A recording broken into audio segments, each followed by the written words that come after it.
Please present.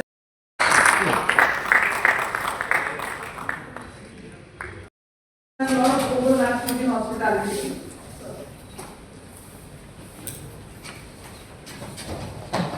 Good afternoon, everybody. Thank you, Mr. Subramanian sir, for taking our time. And we have the great chefs over here, industry from the hospitality sector and from various institutes, media. We welcome you to the stage with foreign countries, foreign tourism boards, the Indian Railways, ITTC, the airlines. They come and interact the whole day with them.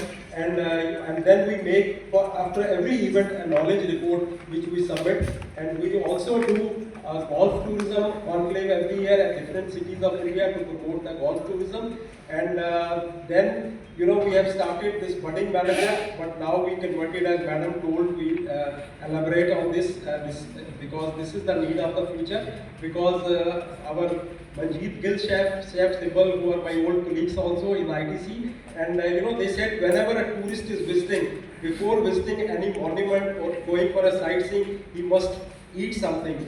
Before that also and after that also, the Indian food is very, very important, and I can see the passion they have with them. They are doing some events, even spending money from their pocket, which is a great thing, and we need a big applause that they motivated us, guided us, and we are grateful to the Ministry of Tourism. They always help us in doing all these events.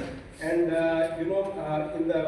Madam will tell you more about this event, which is on a national level, and it will definitely motivate not only the students who are already studying, but we are also inviting students of 11th and 12th standard in each zone. And our chefs, our hotel industry people, our travel and tourism seniors will motivate them to join this travel and tourism industry. Thank you very much.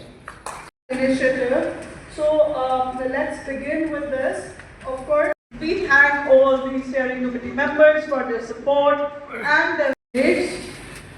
We thank Nestle Professionals. To bring it to the global level, this is, I think, the first step, which a lot of things have happened in isolation, but this is a very joint effort where the PHDCCI is a very big initiative they have taken along with the chefs and with the ministry and with other institutes.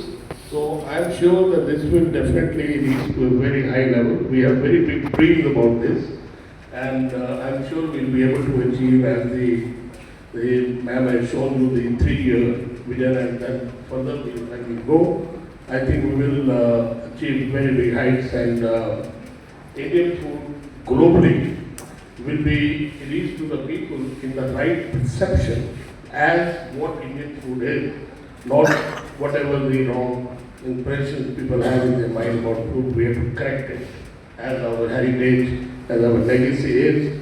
And I very strongly believe, which Rajan also said, that everybody has to eat.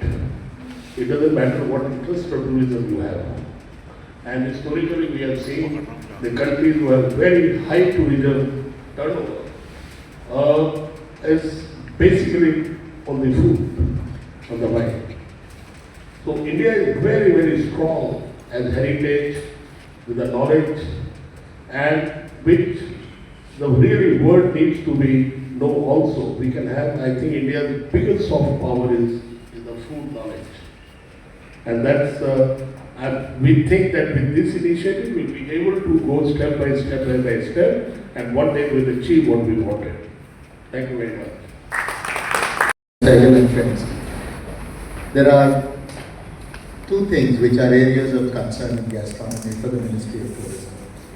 The first is that we are losing authenticity of our culinary traditions, because it has been spoken at several places that you go to any destination now, it's increasingly becoming difficult to find food that is very authentic, that is very local. And all of us as travelers, when we go to a place, to truly experience the place, we want to experience and see something that is really local, intrinsic to the place. But I think that is becoming a rarity. In one of the presentations that we made to the Honorable Prime Minister recently, a few weeks ago, he said that in Varanasi, it's very difficult to find food that is typical of Varanasi. And what is actually coming is there's a whole lot of food which is coming from all across, including several others, Western food like pizza, etc.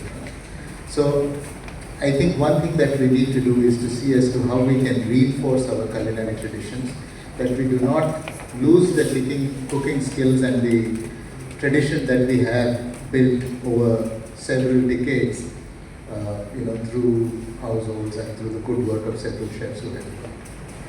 The second area of concern for us is that while Indian cuisine is very well-rounded and it is well regarded all across, our presence in the fine dine segment in terms of innovation, in terms of experimentation, in terms of crossover cooking is very limited.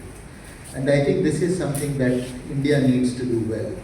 We've recently had a meeting with the Michelin restaurant people, and and from what they say, the number of restaurants that India has are very many. But the number of them which are likely to qualify for a Michelin star rating are not going to be possibly too many. And that's an audit they still yet to come, but this is the top of the mind sort of idea that they have. So I think if we have to do that, and if we have to build on the culinary tradition that we have, and if we have to improvise upon what we already have into creating fine dining into an art, into creating things which are exquisite and which are memorable, I think that habit has to start early. It is not something that a chef who has put in 30 years of experience is going to start, sort of looking at afresh. But I think we need to bring it into the mindset of our youngsters that experimentation is good, that you need to see how to match things, you need to see how you can create things which are exquisite, which can surpass the expectations of a consumer. And especially from gastronomy and culinary tourism, people are willing to pay the top dollar, provided you are able to provide the quality of service and you are able to meet the satisfaction. Coverage for this as it deserves, and what you are seeing today is a very small initiative that will grow into something very big. I thank you all, Jai Hind.